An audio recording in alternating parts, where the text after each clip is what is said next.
Welcome to Alternatives to AA. This is Joshua Robinson, and I've been 3 years sober. And I'm Monique Robinson, and I'm 2 years sober.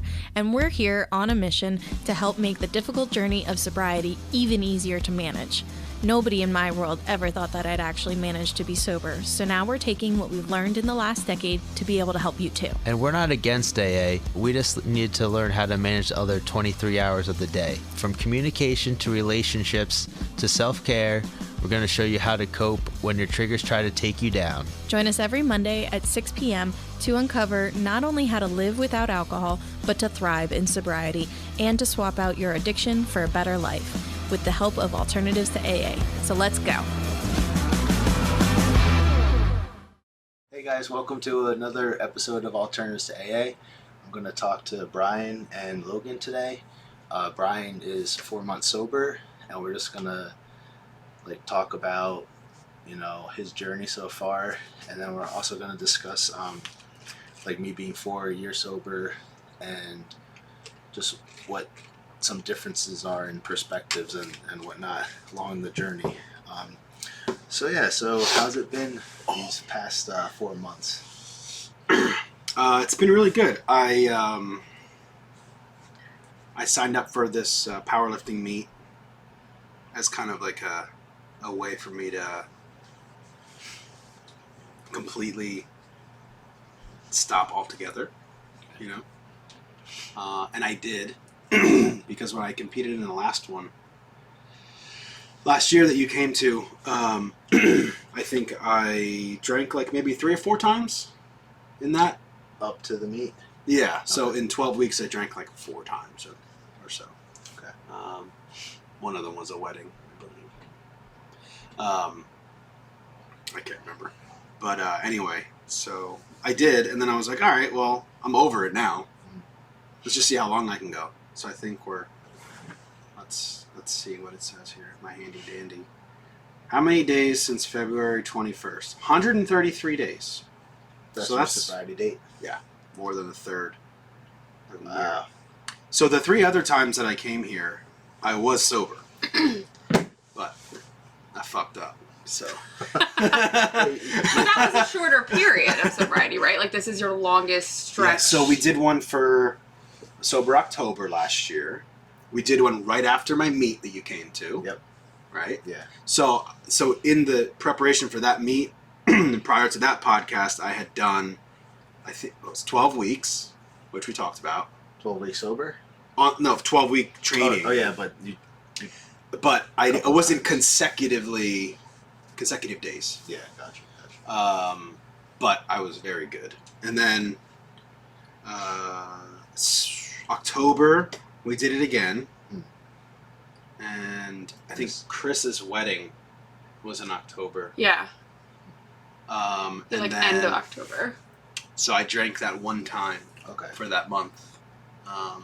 And then, but that was it. And then we did one on New Year's Day. Which is right after the holidays. Yeah. And the holidays were really rough last year. So I kind of went off the rails because it kind of sucked. So, but then I guess probably through January, February, I would go a whole week. Yeah. Nothing. And then the weekend I'd be like, all right, I'm going to see if I can just be a weekend drinker. I totally failed at that, by the way. What do they call that? It's there's a word for it. I was trying to make an excuse to be sober, but a responsible drinker. But apparently, it's not possible. But it's called harm reduction. Yeah, that's there's something else. Yeah. But I mean that. At the end of the day, it's still binge drinking. It's just Friday to Sunday instead of Monday to still Tuesday. Drinking a half a bottle of whiskey in 4 hours. And then the 3 days that it takes to recover. So then I would recover till Wednesday. Yeah. And then Thursday, Friday, Saturday, I'd be fine. Or Thursday, Friday. And then I try again. I feel then I would just drink on the weekend. I feel like that's almost worse though. But that's what I was just gonna say. Yeah. It was actually worse because I wasn't in this constant state of up, drinking and then like sleeping and coming down, and then I would go work out, and then I would drink again at night, and then it was just kind of the same day, right? I would kind of feel like shit until like 2 o'clock maybe after I ate lunch, and then like by 4 or 5 when it was time to go to the gym, I'd take some pre-workout, hop in the gym, lift like crazy, go home, drink. Like it was like a cycle. Mm-hmm. So I stopped the drinking, and then I like did it on the weekend.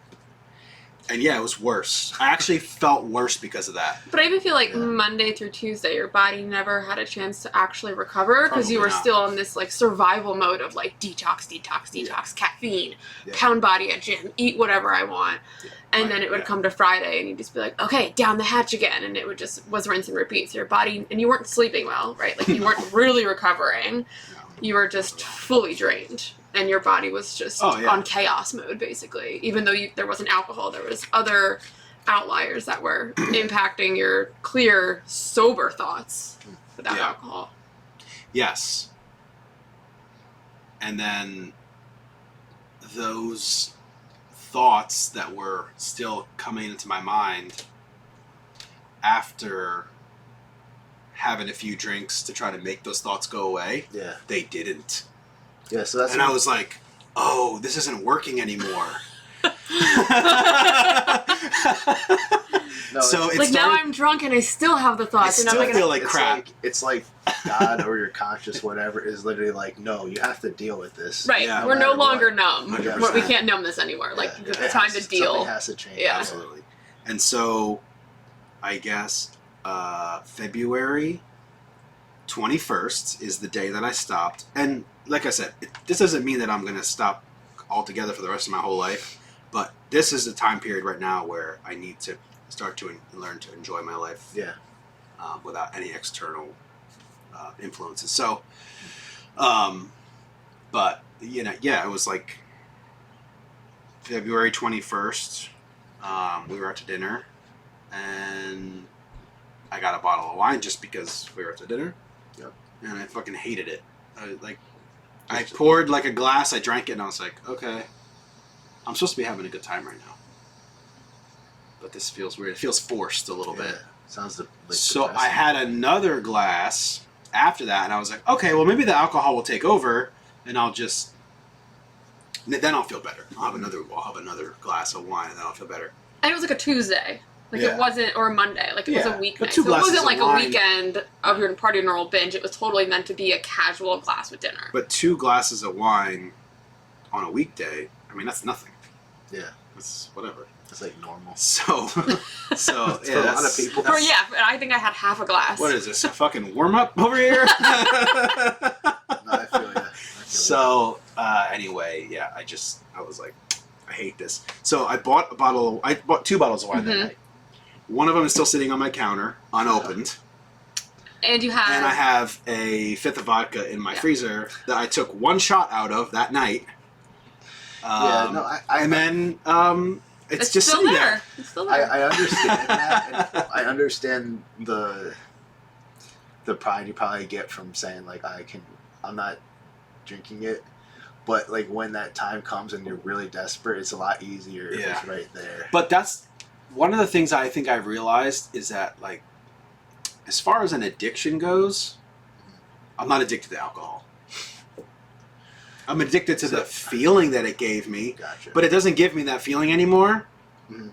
So I don't really have an interest in it. I almost think like, so you're addicted to the ability that it gives you numbness or like calms or quiets the thoughts in your head, right? So there's a bunch of different things. Well, it's free dopamine. Right, but there's a bunch of different things in society or in the world. But not everything, like, dopamine doesn't always numb, though.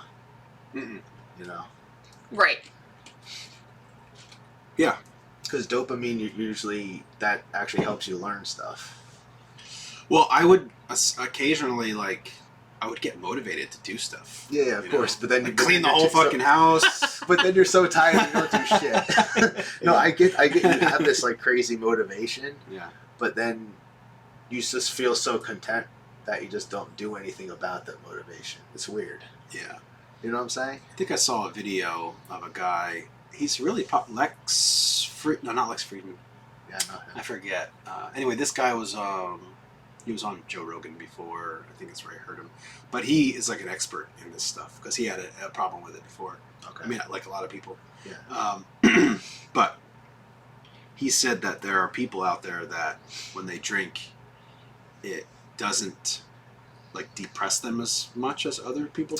Yeah. It actually gives them motivation, the way that it reacts with their body. That's what it was for me. And it like, you feel like invincible. Yeah. You know? It's a stimulant. Like you always said, it would keep you up For at night. me, it's a so you'd be like, all right, stimulant. another For cup of coffee. Well, it's a stimulant until it starts to wear off. Right. And then you crash. Which is why you just have to keep drinking. Like you're talking about, like I was always shy with girls, so it gave me this crazy confidence. Same. Like, oh, I can do whatever I want. And it's like, yeah. So then I went from never talking to any girls to like, you know, like having a lot of relationships and stuff like that, which I thought was cool. So I was like, well, I didn't think about the other problems it was causing me, you know? Yeah. Like, but. Yeah, I agree. And, you know, I started to get worried a little bit. I was like, my chest is starting to hurt a little bit. Like, my esophagus is, like, starting to get irritated. Oh, really? I had never had any issues like that before. And I would get up in the morning and I'd be like dry heaving, you know? Gotcha. And I was like, what the fuck is this from, you know? I remember that. It almost sounds like... And I think it was because of the irritation of my stomach. Well, you would realize that you would drink... You would have like 1 or 2 beers, and you had the worst heartburn and the worst acid reflux. Dude, it could be 6 or 7 beers, or it could be 2. Yeah, I just gotta say, it seemed like your body was like literally shutting down. Fully starting to reject like anything. External toxicities. toxicities. I would eat and it would be fine. I would drink coffee, it'd be fine. I'd drink Gatorade, you know, everything else would be fine. Huh. But then the irritation, I guess, and you know, heartburn can become an issue. Yeah. So yeah, I think it just got to a point where I was like, none of this is fun anymore. Yeah, I remember. And I can't just drink on the weekends, so I just had to stop all. I remember you sent me a video of, it was like a guy that was acting it out, but it seemed really realistic when he was drinking. Scott Frieda is his name. Yeah, and it was like terrifying because I just remember him like drinking but not wanting to and just like throwing it up. Yep. Just because he like literally like had to get drunk just to function. Yeah, 100%. So that. Well, your body becomes The hair of dependent the dog, on that. right? Yeah. The hair of the dog. Huh. What they say? Hair of the dog that bit you. Which Never is heard that. basically no. You Oh, haven't heard really? that? Oh my You gosh, haven't that's heard such hair a of the dog that bit you? No. Yeah, it's like a standard hangover. The hair of the cure. dog is is essentially, you know, just getting up in the morning feeling like crap and going into your bar and taking 2 shots. Okay. And so the effect of the alcohol wearing off is no longer there, which is the hangover. So then you feel okay. You're no longer detoxing. You're just staying with the. Right, because you refilled the tank You're to a little bit. You're So you're just drunk detoxifying all the time then. Not even drunk, just a little bit intoxicated, Oh. right? Like you're just kind of band-aiding the wound to not feel the hangover with what gave you the hangover. So you feel normal. Right, Gotcha. right. It becomes your new status quo of plateau, basically. Yeah. Yeah, it's like people who you'll see people who are like maybe they're addicted to pills or they're addicted to well, pills is an umbrella. Let's say they're addicted to Xanax or they do Xanax a lot. And I learned this from that Xanax documentary that I watched. I told you about. Take your pills. Oh, Xanax. yes. Sounds Yeah. interesting. It's so good. And the thing is said on there with this doctor, she said, Xanax is basically alcohol in pill form. Yeah. Because it affects the GABA in your brain. Mhm. So that, you know, it doesn't give you like a fight or flight. That fight or flight is now gone. Oh yeah, that's why you don't care about anything. Anything. You're like, So you're just whatever. Who cares? existing. Yeah, right? like somebody has a gun in your face. Oh, what are you gonna do? Shoot me? Like this is stuff. It shuts down your response system, right? Like that's why they give it to like people that have anxiety or panic attacks PTSD, or like anything that puts you on the edge. It backs you a little bit off the edge, so you're like, okay, I realized, the world is not spinning anymore. I realized that's why I started drinking. Mhm. It's because I had crazy PTSD, or I guess actually they call it like CPTSD, like complex, like just a lot of different stuff. But that's what I realized that I started drinking because when I had alcohol, all that stuff didn't matter, and I kept suppressing it more and more. So yeah, it's just kind of interesting, like the self-medication.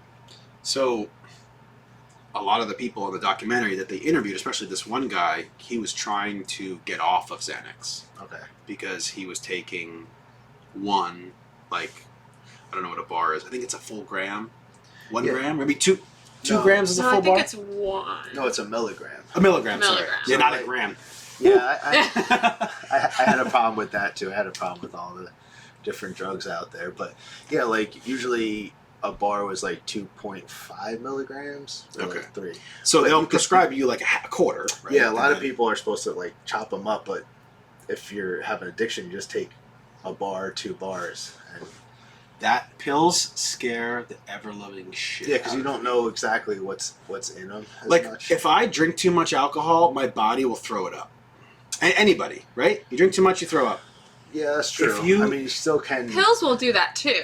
No, but I understand what he's saying. Like, because once it's like spread throughout your system, Yeah, you're your screwed. pills. Oh, it's harder to get out Yeah, you because it's in you. You can't pull your blood out. Yeah, you can basically. overdose way quicker. True. On that type of stuff. Like, Yeah. like fentanyl.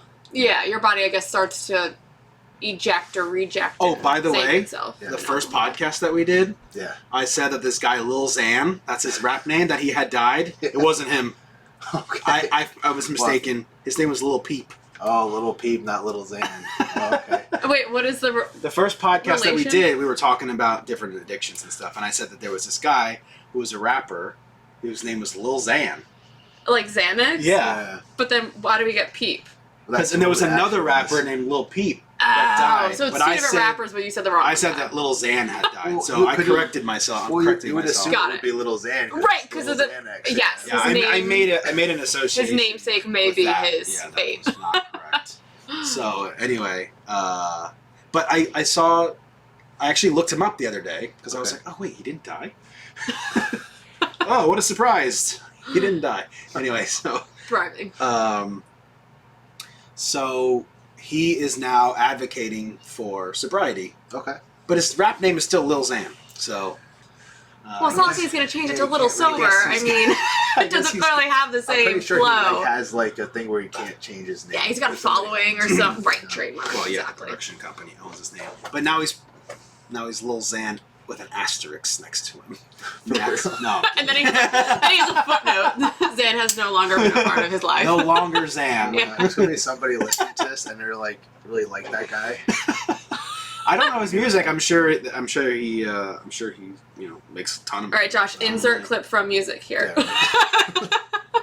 Yeah, let's play some of his music. No, so anyway, yeah, they said on the documentary this guy was trying to get off of it because he was up to taking like 3 of those bars a day because Yes, it wasn't that's hitting him the easy. same way. Yeah, that's easy to do. But as soon as you stop, Then you're fucked. you Then go into a withdrawal that's worse than withdrawing from alcohol. Yep. And there are millions of people medicated with Xanax. I guess because it is a full And body, like you're Valium saying, it and all hits that your stuff. bloodstream and it Yeah. hits more of your brain than it is a body ingestion. Like It's it is all a in your full brain. absorption and it really hits It's all of way your body. more in your brain for sure. Yeah. It has a way quicker effect. Like the Xanax, it's like 10 minutes you're fucked up. Oh, God, give me. You know, like with alcohol, it takes a while sometimes. Come here. Come on. Oh my God. All right. Oh. No, the Xanax thing's interesting though, because it's not that expensive for a lot of people to get it. It's actually almost, I would say, cheaper than alcohol to get messed up on. Yeah. And it doesn't take much, unfortunately, in the doctor world. Like, if you say the right words or you Oh. have the right bag, No, you no. can get prescribed it, unfortunately, like, incredibly easy. No, If you, it's scary, like what you're saying, because, like I've had trouble sleeping for like 10 years. I think I had like sleep apnea, Mhm. and I went to my physician, and I was telling him exactly. I think sleep apnea, like I have a muscular neck, blah blah blah. And then he's like, "Oh, here's some Valium." I'm like- Right. I said, "No, I don't want Valium." He's like, "Okay, I'm gonna give you Valium." I had to tell him like 3 times. Yeah, I'm like, you really "Dude, have to advocate to not have any yeah, opiates I was like, or. I do not want that stuff. Like, sorry, it wasn't Valium. It was Percocet? no, another one. What's the other one? I forget what it's called now. What's I mean, melatonin is. codeine? No, That's not codeine, but codeine. it's like the really popular one, but Ambien. Oh yes. Yes. Yeah, that's where sleeping medication. and they have crazy like. But Have you seen the Vicodin's not just Ambien to sleep, side though, effects? Yeah, where it can it's make like, you like lose your mind. right, and you sleepwalk and you Yeah. have no idea what you're doing. And he just wanted to give that to me right away, and I was like, no, that's like a last resort. Right. Yeah, I mean, But- Bro, they're literally selling Ambien to you. Yeah. They're not giving it to you because you need it. They're giving it to you they because get perks for writing the prescription Yes, to that brand, exactly. so that's why they're like, oh yeah, you want to you this one? sold I get $100. 800 grams of Yep. this year, so here's a check. They're basically drug dealers now. They It's don't even very know. unfortunate. They like don't really know what they're even talking about. They're talking about stuff that happened like 30 years ago. Well, I think anyways. it's unique on the point of what doctors will prescribe you and what you will willingly put in your body, right? So Yeah. I know Brian, he always says to me, I would down a fifth of vodka or whiskey, whatever my drink was that night, without thinking about it. Yeah. But I freak when I have to take Tylenol. Yeah. And I don't want to put Tylenol in my body, yet I'll put alcohol This in is my so body. bad for your liver. But Yeah, it is. But the alcohol wasn't? Exactly. It's I just know. It's weird associations. So yeah, no, it's interesting like how that is. But hold on, you can take this out. Braxton, you good, bud? Yeah. Okay. Okay. So yeah, because if you take like 20 Tylenols, your liver will fail while you sleep and you'll just die. Yeah, I mean, Tylenol, acetaminophen is one of the worst things that you can ingest.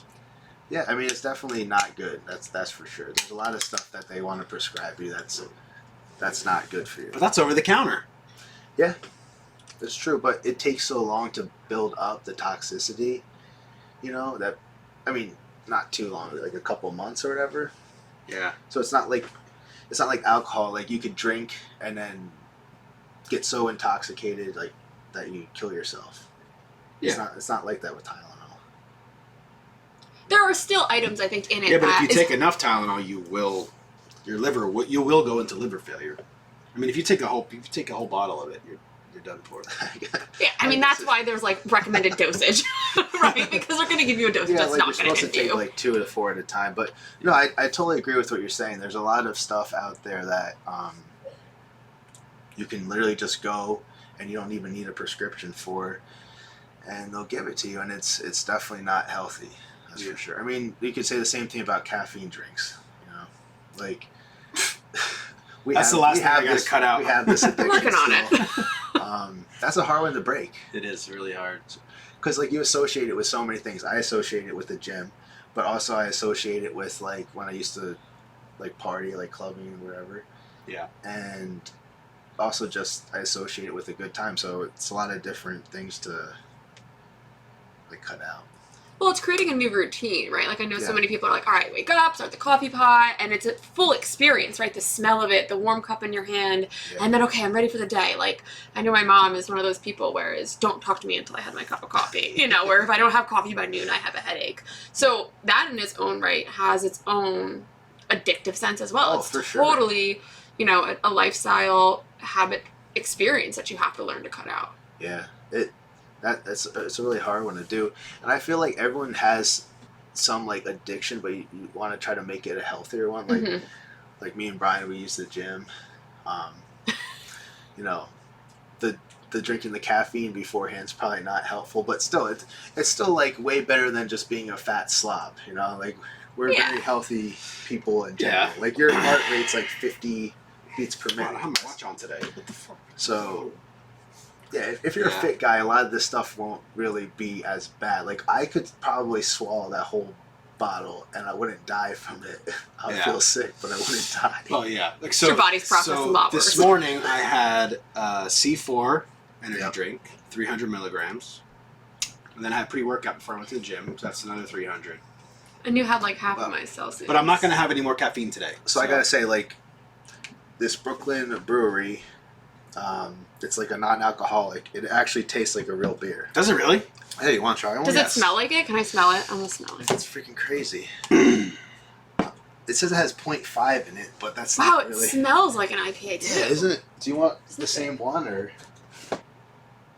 what kind do you want? I don't know. What is that? Blueberry? Blueberry? No, it's zesty. Whatever. It's fine. I don't care. All right. I'll try it. It's actually kind of scary. It actually like tastes like real beer. Let's see. So This is so weird to me because I haven't drank in like 5 years. It's like it's kind of creepy. I don't know if I'm gonna keep drinking that. I'm just gonna taste it. I don't really.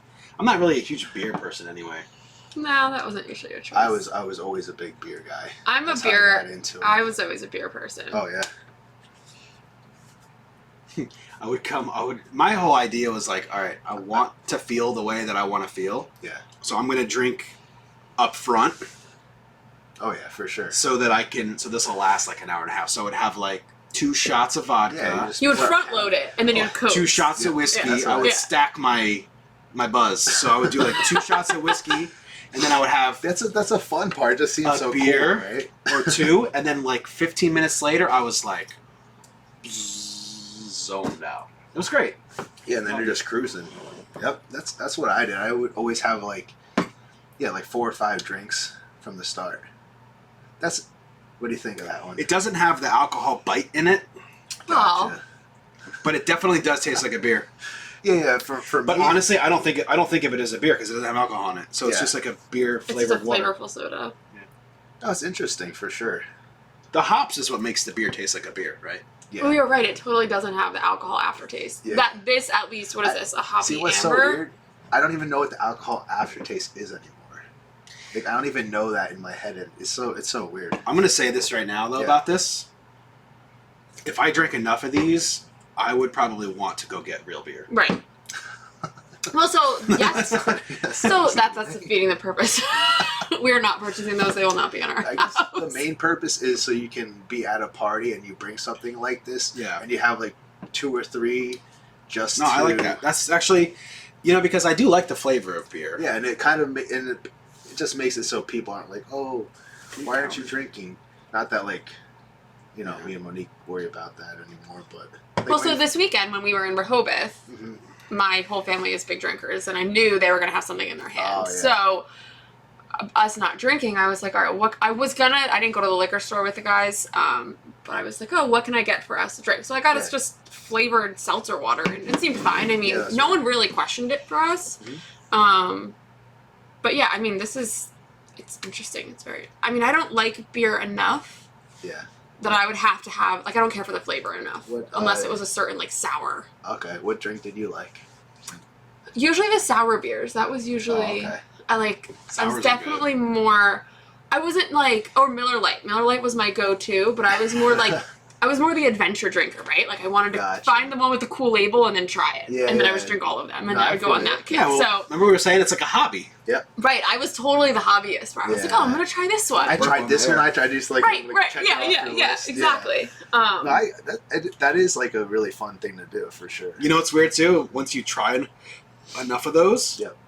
you know which ones, how you feel the next day. Yes, based on what which you one. drink. Yeah. Huh. Which is why I was always big vodka because mostly, so in my my career, my drinking career, Yeah.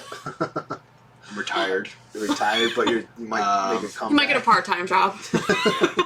But honestly, I don't have that like the It's like why? the calling for it. Yeah. Like I'm gonna have it. So You're not like getting much out of it anymore. no, Well, it doesn't cross your mind. Like, you no, it like, doesn't cost me Like money. I could relate it to lifting. Like if all you could do is like 100 pounds bench pressing, you would probably just not even try anymore. Yeah, It's, I don't know. It's if there just was like- nowhere to go from there. Yeah, it's like But I got to the point where I was like, all right, I need to drink the thing that's gonna make me feel not like shit tomorrow. gotcha. So it would have like sour beers. Okay. That was when I would start Oh, the gagging monkey in one. the morning. yeah, it was That monkey triple or whatever it's Oh. called. Yeah, it's by like Victory. 6% alcohol. Sour Monkey, yeah. It doesn't So taste like good, it's that though. much has that much alcohol in it though. Is it like is it sweet or something? It's Or- sour. tart. It's very tart. tart, Okay, yeah. Yeah. Like But that's sour 8%. Skittles in a beer. It And was like sours are 8.5%. usually stronger. Dude, I drank like a 6-pack of those Yeah. one night, and I was like, I don't feel anything.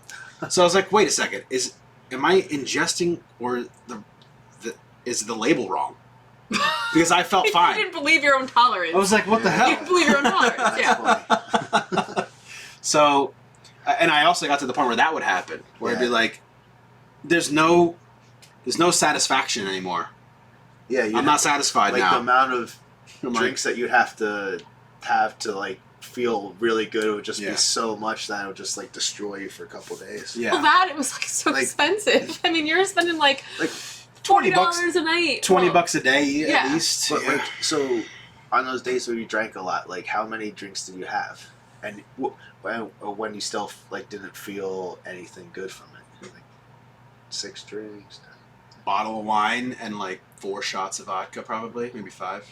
So what's that like? Bottle of wine? How many? It's the container. It's the small vodka that you get from behind the counter, the bigger of the two. Okay. Which is a 375 milliliter bottle. Okay. And then a bottle of red wine. How many drinks are in a bottle? It's usually like 4 glasses. Like a glass of wine is technically 4 ounces. A long pour is like 6. Okay. So I think a bottle has. A bottle is 750 milliliters. So usually, like a regular size bottle, 750. The larger size bottle is a liter. Okay. I would never drink one of those to myself, though. That's so you're saying like probably like 8, 4, 6, 8, 10, about 10. Yeah. 10. Okay, and you still wouldn't feel anything, or would you feel something in that? Honestly, the wine was the thing that fucked me up the most. Gotcha. Like I could probably drink the vodka and like feel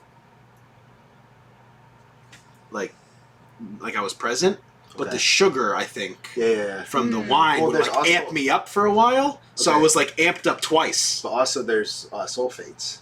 See, I don't know. Yeah, so the sulfates and the nitrates and that definitely literally goes impact into you. your fucking brain. Really? And messes and causes inflammation that's not related with alcohol in any way. Yeah. So that's why you start to feel more drunk on alcohol. It's not that you're actually your alcohol is like higher, but it's that the sulfates are in your brain like messing stuff up. But that's why like the more expensive wines are generally like less sulfates in them. Yeah. And some people are just allergic to the sulfates too. Yeah. It's definitely 100%. Like a gluten allergy. So like the wine really messes you up. Yeah, so what I noticed was when I would drink the wine, even though it was like, what is wine about? The wine that I was getting was like between 12 and 14% alcohol. Yeah. And what I was noticing was I wouldn't remember going to sleep. Huh. Like I would black out. Right. From the wine. Even though it wasn't that much. Yeah. So that's what I'm saying. Like there's the sulfates or something else is like... And I would like wake up and I'd be like, okay, I'm good. And then I would think to myself, I had a bottle of wine last night. Yeah, you didn't have like that much for how much you can drink. And I texted one of my friends last night. Texted one of my friends one of those times, and I was like, dude, I literally had like 3 IPAs. Or I literally had like a bottle of wine. Like, and I don't remember going to bed. Like this is getting weird. But I think the combination of it getting to that point was you were so exhausted. I was tired. So it's like it wasn't even like you were blacking out from the alcohol. Your body was finally like, I'm tired. I'm shutting down. And you're already on the edge because you're tired. So like all these items were compounding. Yes, that's part of it like too, for sure. Physically and mentally, everything was just shutting down. Right. So let's do a little blackout 101 for our listeners here. Okay. Here's what happens, okay? The blackout is not due to the volume of alcohol that you drink, usually. At least in my case, I'll give my example, and then you can tell me what yours is. Okay. But for me, it was always based on my physical exhaustion at the time. Yeah. Because alcohol for me is a stimulant, in order for me to stay awake, I would just drink more. Yeah. But if your body's already so tired that you can't get the up, then you just... Right. So let's say I went to work, used my brain all day, and then I went to the gym and worked out really hard. Yeah. And then went home, and the first thing I did when I walked in the door is take a shot and pour myself a glass of wine. Yeah. And then probably 10 minutes later, I would take another shot. So there's 2 drinks and then a half a glass of wine. Now I've got 3 drinks in me in a half an hour. And then I would pour another glass of wine. Right? So there's 4. Yeah. So between 8 and 9, I'm cool. Yeah. But then 10:30 rolls around. But I don't want to go to bed. Yeah. So, but from 10:30 on, there's no memory. because I should have been in bed at 9:45. Right. Your body just went into But autopilot. I didn't go to bed until 12:45. Yeah. So there's like 3 hours that are just fucking missing. Yeah. It's like Because my nothing- brain didn't care. Yeah. It turned off anyway. Yep. So that's a blackout. Yeah. It's when your brain turns off and the alcohol keeps you awake. And your body's in autopilot. Because Your your body body is knows on its status autopilot. quo Yeah. of functioning. So then, are you so? That's interesting. So, are you technically conscious? Like, you're still doing stuff. Yeah, you know, you're acting. Your brain is still functioning, but your hippocampus Yeah. in the center of your brain is completely shut down. Well, I think I compared it to a car the other day when I was like, all right, if you take care of the car or you have a car and all the mechanics are still working, right? The baseline, everything Oh, yeah, is we're functioning talking about as it mental- should, but there's no Brain driver, injuries. right? So Oh, yeah. your body is still going. Even if there's no driver, the car will still run. Yeah. And You're still feeling emotions. You're laughing. That's Yeah. how complex our brains are, right? Mm. It can literally turn off creating new memories, but still function. Yeah. So where in our 200,000 year history as humans does that come into play? Like, why would our body still? Is it like a stress reaction? Like if you're in Well- war and people don't remember going to war sometimes, right? Yeah, and that's we talk about the PTSD Yeah. thing and stuff. Like, yeah. No, it's So that's my experience with not remembering things is that I was drinking while I was already physically exhausted. And at the time too last year I was also extremely mentally drained, which was draining me physically, and then I would take pre-workout at 5:30 at night. Yep. 300 milligrams of caffeine. 2 hours later I'm now ingesting between 6 and 10 alcoholic drinks, Yeah, and then passing the body's fuck all- out and waking up in the morning, 300 more milligrams So- of caffeine, Yeah. off to work. Here we go. All of your tanks were empty, and you Oh. were trying to refill them with the wrong With a fuel hole in to the try to bottom. make it run at the same level it It's was like running pouring before. oil in the top of your car with the drain plug out Right, exactly. what's crazy is like a lot of people live like that all the time, all the time. and then they wonder Yeah. like they talk about burnout and all these things, but it's very easy to live like that, right? Yeah. Just like constantly going. So before we started talking, I wanted to mention that Sarah Boone thing. Okay. Because this is an amazing story, and that's literally what you could do while blacked out. Yeah. She So go ahead. What? so I was gonna say like, so are you saying that things that happen when you are blacked out, like you're consciously still doing them, so you should still get in trouble? Because I feel like there's certain things I did blacked out that like I didn't even know was happening. Yeah. So, because it's interesting, and you'll tell the story, but it's just kind of interesting to know sometimes if that's your fault or not. Right. So that's the thing. So when you do something stupid, Yeah. like get in your car and drive drunk. Mhm. Now, if you accidentally take the off-ramp onto the highway instead of the on-ramp because you're drunk, and you run into a family of 5 head-on and kill everybody in the That's car, your fault. oh, but I was drunk. I didn't know what I was doing. Yeah, it doesn't matter. Doesn't matter. Yep. So Depends on the severity of it. you get prosecuted no matter what. Yep. That's why it always bugs me when, like, they go into, like, I won't go too deep into this because that's a rabbit hole for another situation. But when they talk about, like, somebody of a certain race was treated differently in the court system versus another, if you watch a court trial, they never mention the person's color ever. They never talk about the skin color of the person they're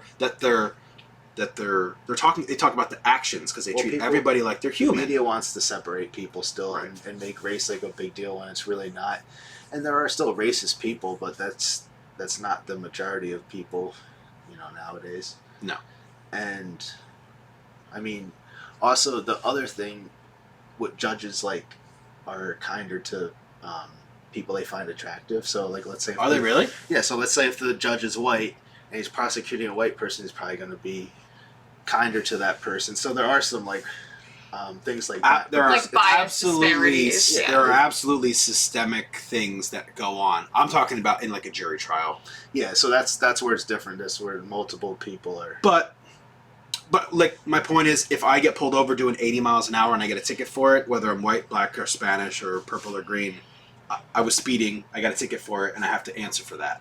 Right. It doesn't Speeding is matter. speeding. It doesn't matter who you I are. did something wrong, and now I have to. Yeah, to of course. Yeah, suffer you the have to take consequences. the responsibility. Like a lot of people are trying to make it like that. Whatever they do is okay. Yeah. Nowadays, and it's like it's getting really scary because a lot of the like jail systems are kind of being like, yeah, it is okay, and it's like, how far does that go too? Yeah. You know, like, are we just gonna like just let anyone do whatever all the time? It's kind of weird. Yeah. But So the story. Anyway, the story. Before we get off track again, because that's what I tend to do. oh, I do it too. I love it. Okay, so circling back to, I guess we were talking about the actions that occur. Circle back. It's their moon. Yeah, basically. Oh, yeah. The actions that you can take when blacked Yeah. out. So I never did anything like really stupid, but I definitely did things where the next day I was like, So- why the fuck? Why But do you still want to talk about the Sarah Boone? Sarah Boone? Yes. All right. Okay, so perfect example. This lady who lives in Florida, in this town called Winter Park in Okay. Florida, she and her boyfriend. Well, I'll just say what happened first. She called the cops because her boyfriend was dead, Okay. and she was frantic, saying, "My boyfriend. We were playing hide and seek last night. He got into a suitcase, and." Who plays hide and go seek Right. when they're Okay, so As a Here grown we go. adult, also. I won't interrupt again. Okay, carry on. no, it's okay. I just right. So this is the craziness of the whole story. So she calls the police and she's like, "We were playing hide and seek last night, and he got in a suitcase, and then I fell asleep." That's what she says on the phone. Yeah. And it's like, okay, there's a lot of holes in that. So the police show up, and she's like, "We were playing a game. We were playing hide and seek. We were doing puzzles. We were whatever." So she doesn't know, because she was blacked out, that she made a video of her recording her boyfriend in this suitcase. Now the guy was a small guy, it's probably 130 or 40 pounds. Yeah. And he got into the suitcase as a joke. "Oh, let me see if I can fit in the suitcase." She literally drunkenly lured him into the suitcase and then refused to let him out. Now, She's like zipped it all up. on Yeah. the video going, like, I mean, she's slurring her words so bad you can hardly understand what she's saying. She's completely intoxicated. Yeah. And so she calls the police. They come. Anyway. So the guy dies in the suitcase because he can't breathe. And he was talking to her from inside the suitcase. "Sarah, let me out. Sarah, I can't breathe." That was And on she's video? going, yeah. And she's going, "Fuck you." She's like, "That's what it feels like when you choke me." And she's laughing at him, and she's like, "Wriggle around a little bit so I can see you, because I'm making a video." She's literally saying this to him while he's Like, inside this fucking so she got like suitcase. so off on that. Oh, she loved it. Because they had... sick. So what you find out about, because the detectives interviewed the people in their apartment complex, is that these two were drunk all the time. Like, they didn't have jobs.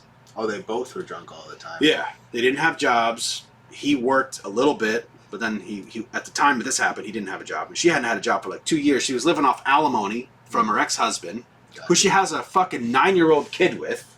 Huh. So her whole life, and this is something that I've seen happen recently in my life personally, and I've also seen happen now in this story, which is that people get addicted to like the drama and the different variables of drama that come into their life. Like, she even says it. She even says, like, with everything that's going on with his ex-wife and, you know, not having jobs, and she's just adding these dramatic things so that people will, like, sympathize with her, or pay attention to her, or feel bad for her a little bit. And then, on top of that, she's a total alcoholic. And I mean alcoholic as in, she gets up in the morning, she has her coffee and a cigarette, and then she pours a glass of wine for herself at 10:45. Yeah. And that does it all day long. I mean, she's not working. So anyway, they interrogate this girl. She's 42 years old, mind you. Mhm. And he's like 42. Like no kid. This does she have a kid? She has a kid with her ex-husband. Her ex-husband. His name is Brian also. And they have a kid. So he was calling her like, "Are you going to pick up our son today from school?" Gotcha. And she's like, "Oh my God, George is dead. Come over." She called her ex-husband before The cops. So she calls the cops. She's on the phone with them. I mean, you can watch that, though, all like, of this. Well, that's fine. Yeah. But now, mind you, you've woken up hungover before, right? Yep, for sure. You've woken up and been hungover and had anxiety before. Yep. Right? And didn't really remember what you did the night before, so you're looking at your phone. You're like, all right, who did I fucking call? Who did I text message? You're trying to put What the did I pieces do? together of. So you're trying to Your rebuild. legs hurt. I remember I fell down the stairs once, and I thought I was like, did I do like a heavy squat workout? Yeah. I was like, no, you fell down the stairs, dude. So, so you have this anxiety, right? And like you're like, okay, let me see what pictures I took. What fucking stories did I post on Instagram? Did I say something because dumb? you're just totally inhibited, right? Yep. So you just do whatever you want. Yep. And most of the shit I did was all innocent, but I just would be like, oh, fuck. But anyway, this chick. Now imagine waking up and feeling that way, and in the middle of your living room floor is your dead significant other in a suitcase, and you forgot that you put his ass in there. Yeah. And then you forgot that you took the videos of it. Yeah, you ratted yourself. And then told the police to look at your phone, because what she would do is she would antagonize him. Yeah. And then they would get into a fight, and then they would physically fight each other. The dude was on probation for it. He had been to jail a couple times. Like, I mean, these two people should not have been together. Our next door neighbors, well, they're not there anymore, but they were for a while. Yeah.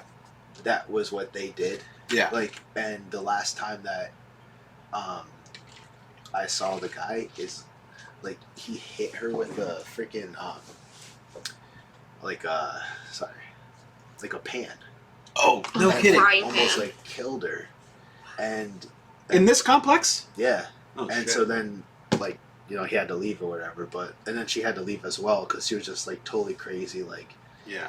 on meth, and it's so crazy. I know. It's crazy, like, how this addiction thing, like, we're talking about it, it's a huge problem. Like, there's so many people that have problems with addiction, and, you know, trying to find a better addiction or something like that is just so important. Yeah.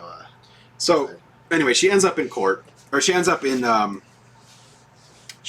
interrogation room, and the whole interrogation is available online, and I've watched it like 4 or 5 times.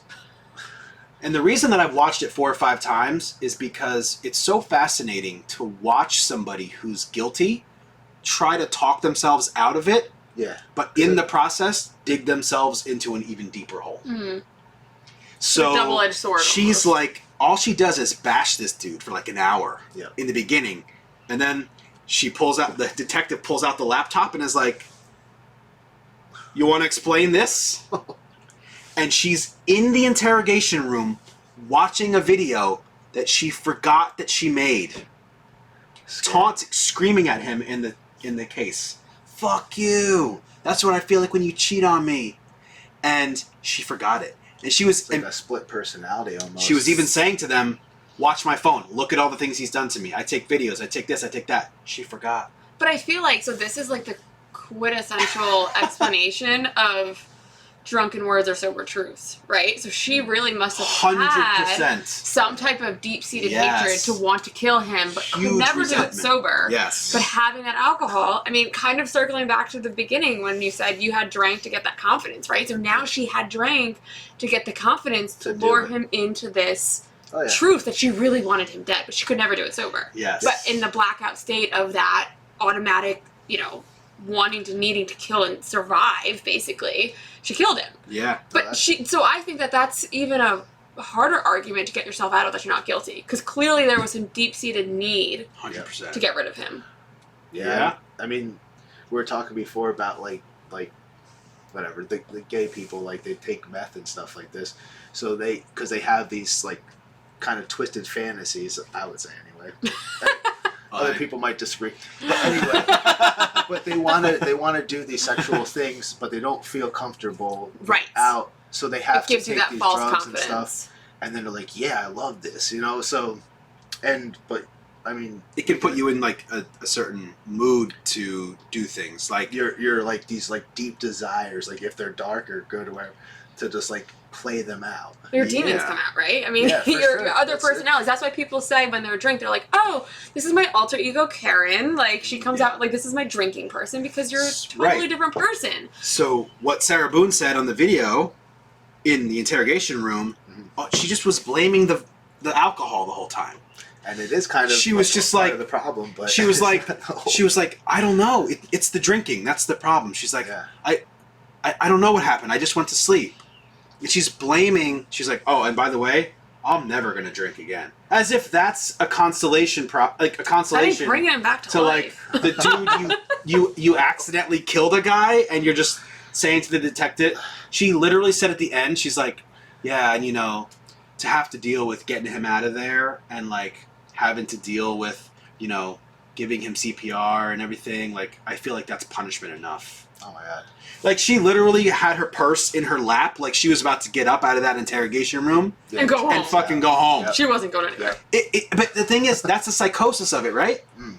You're explaining away this drunken person that's not you. Yeah. So it is an alter ego. Right. It's a like totally other It's person. like a demonic part of And it you that know what comes it is? out. It's almost like when sober you finally meets drunk you, that's when you realize you have to get rid of drunk you. Because sober you is like, that's not me. I don't like that person. And Yeah. the only way to eliminate that person or personality from your life is to eliminate, the additive, the alcohol. that brings out brings that, side that of you. person. Right. Yeah.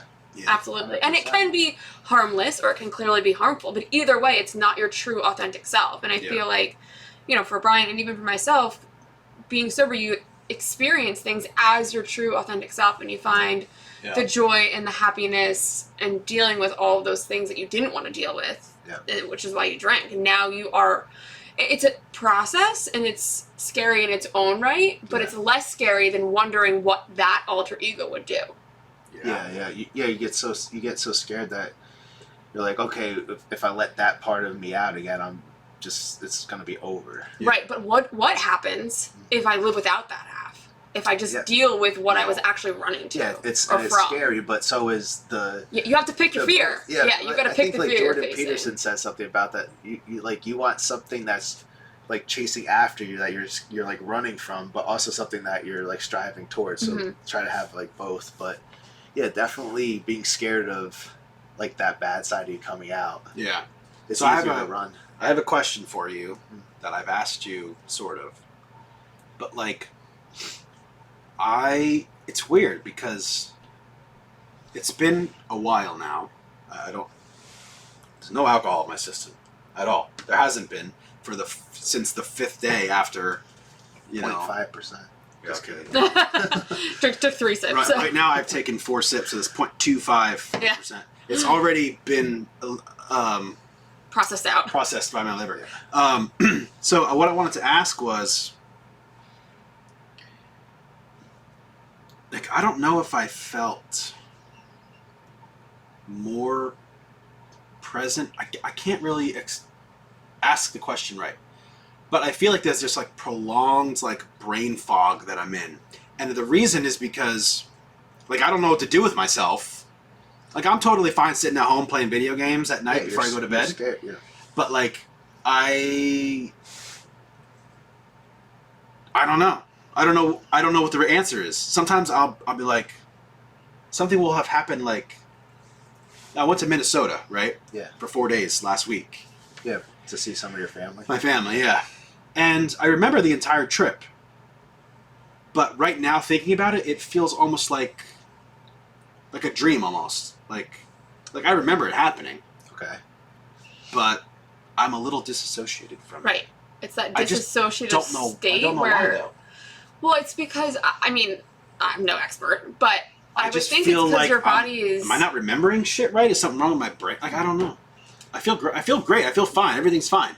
Mhm. But I just have this like this foggy delay It's not like in my There's a lot of like stuff coming into your brain. Yeah. So it's like it's kind of clogged. So like Yes, that's a good answer for it. so Yeah, certain clogged. things. Brain's clogged. Certain things are just like not processing because it can't do that right now. So Yeah.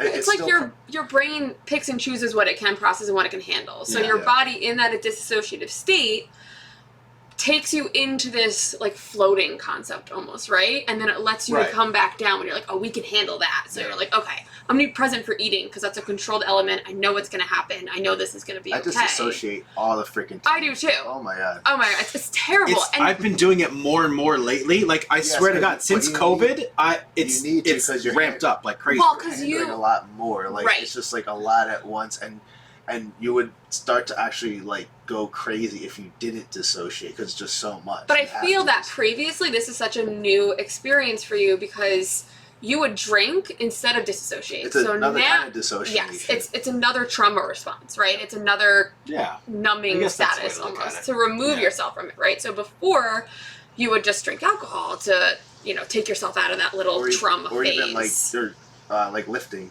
I dissociate like absolutely. Yeah, you just turn your brain off. Yeah, so but that's like your hour of escape. Healthy way to do it because you're also building your body and you're pushing your body. Bro, I was literally sitting at home thinking to myself, did I fucking hit my head or something?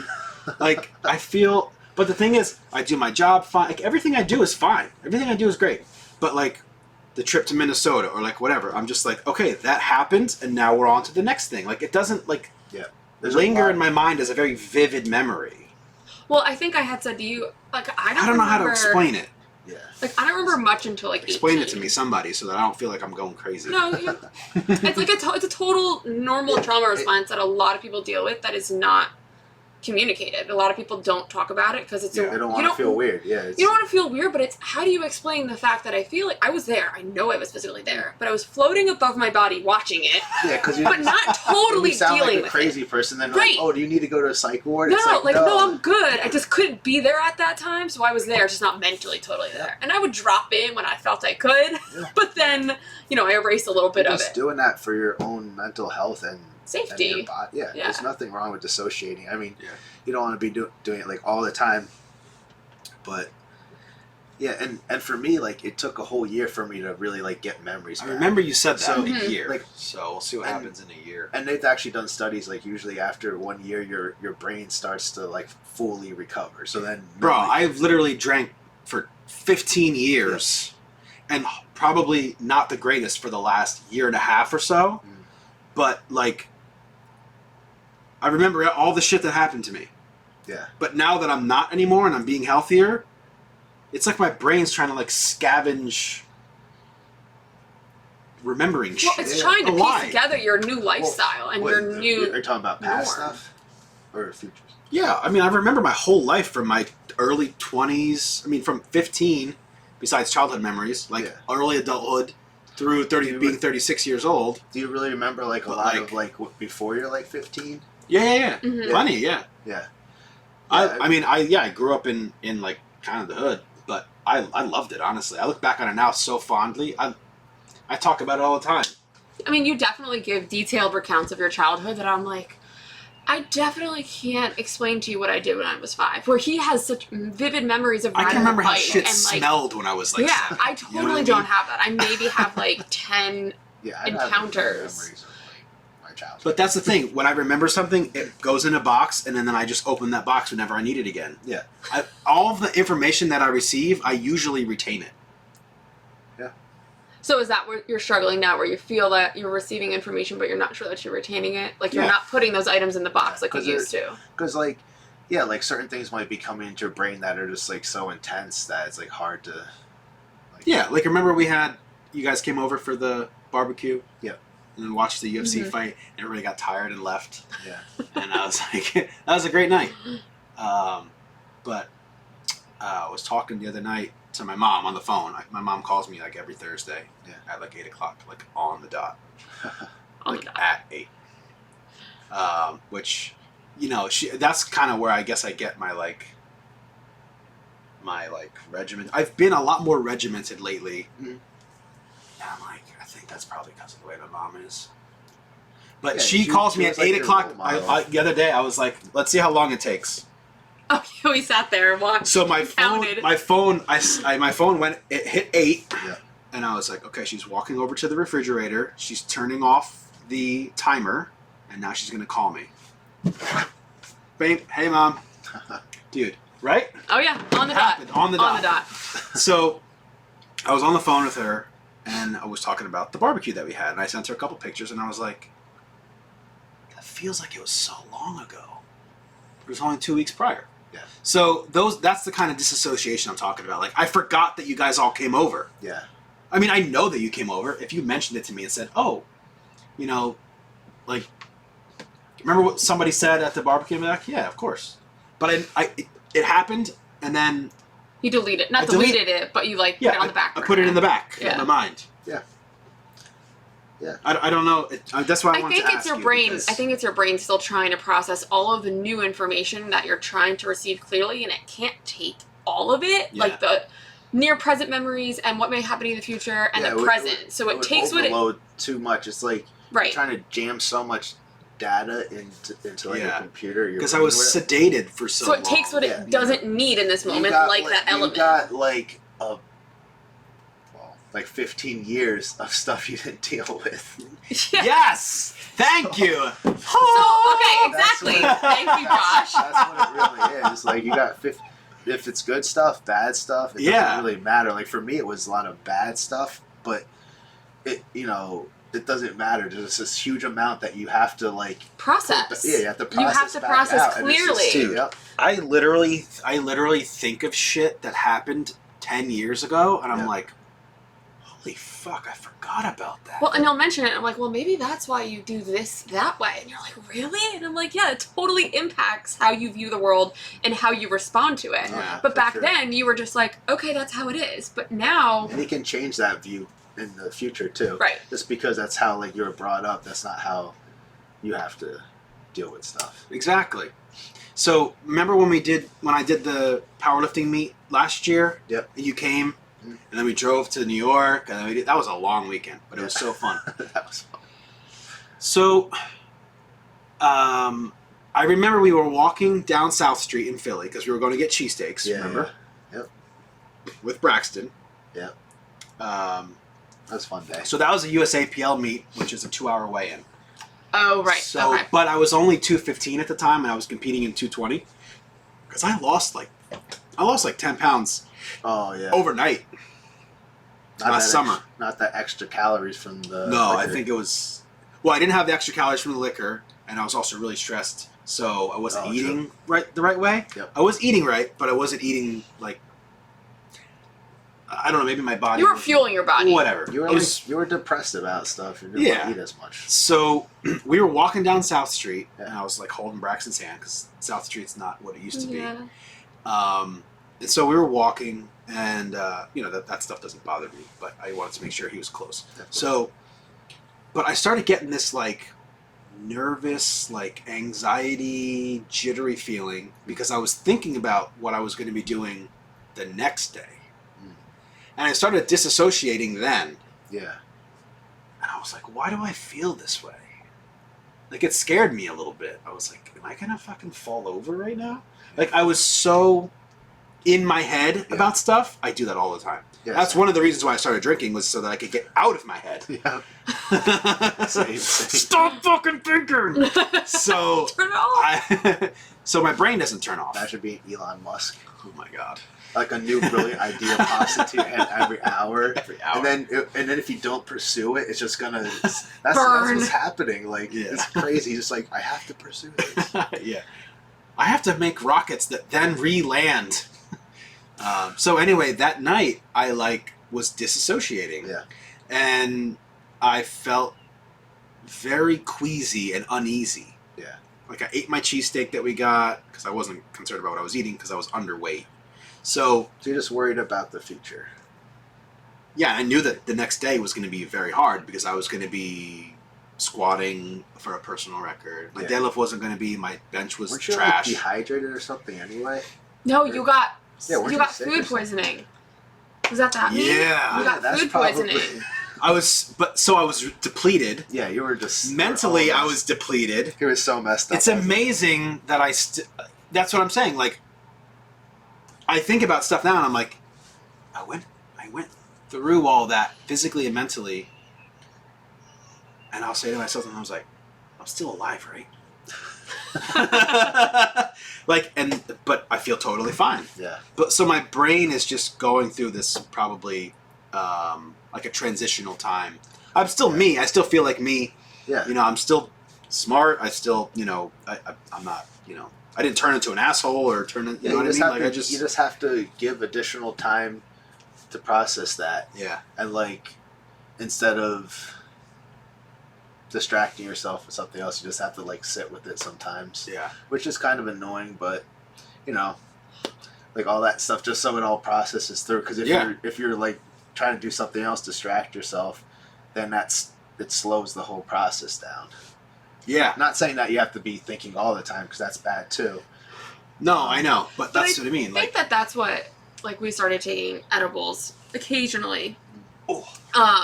And that kind of helped you sit with your thoughts and not escape them. Yeah. And like, we would always deep dive into those thoughts or those experiences. Yeah. And that is, I think, helping you process that 15 years that, you know, we aren't going to accomplish in 4 months. Yeah. To kind of bring you back down. It's like to the system status, overload. Yeah. So we're trying to come back down to the status quo and like piecemealing times, you know, to deal with each item. Yeah. So I think it probably has a lot to do with, like things, like you even said to me the other day, because I mentioned this to you when we were at the gym, and you were like, yeah, you're going to start thinking about stuff that happened a long time ago. Because remember I said to you, I was like, the edible doesn't really, it doesn't really do as much for me as it did before. Now I just kind of feel like relaxed and I'm good. Whereas earlier I would take it and then I would just start like hyper analyzing shit that happened like 5-6 years ago. Yeah. Or start realizing things about people that I didn't. Right, you started know processing about a new reality, kind of. Yeah. Yeah. So I guess that was where my question like came from. Yeah. No, it's an interesting question because I'm still doing that. Yeah. It's like, this is not something that stops like, stops like a year in, 2 years in. I think it probably lasts the amount that you had a problem. So like, let's say if you had a problem for 15 years, it was thing, probably the last 2 or 3 where it was like bad. It no longer was fun, and I was just doing it because I felt like it was making me feel better. But I'm just saying, like, the whole 15 years though. Yeah. It's still, they're kind of a little blurry. Yeah. So I mean, dude, if you did a play-by-play of my life from 18 to 29, you'd be like, how the fuck is this guy still even here? Like, I would say the same thing. It's crazy, the resilience of the human body. Mm-hmm. Yeah. But to me, it was all just normal. Like, your 20s are crazy, and then you get married, and you have a kid, and then your life goes on. But then, like, all these external elements and factors and variables happen to your life, and sometimes you don't have control over them. Yeah. Like, you just don't have a choice. Yeah. You can plan out everything that you want to plan out, but then somebody else's actions just completely changes your life. Yeah.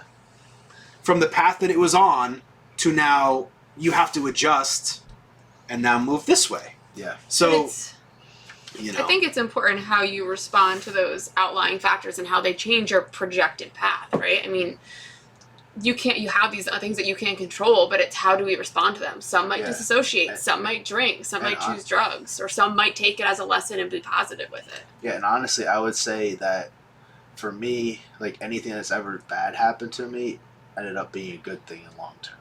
Yeah. But like, sometimes it might take you like a month or a year or 5 years to realize, like, oh, that happened for like a good reason. Yeah. But in the moment, it's like the worst thing. You break up with your girlfriend, you're like, oh, like the world's ending kind of stuff. Yeah. One of my really good friends, he just had a baby right around the time that you guys had Emily. Oh, okay. And he was like, he's a little older. Okay. And he was like, Isn't it crazy that all that wild shit that I did from, since the time I knew him till now, ended up with this little tiny human? And I was like, see? Exactly. So, and that's creating another person. Yeah. That's a totally other element of life, right? Yeah.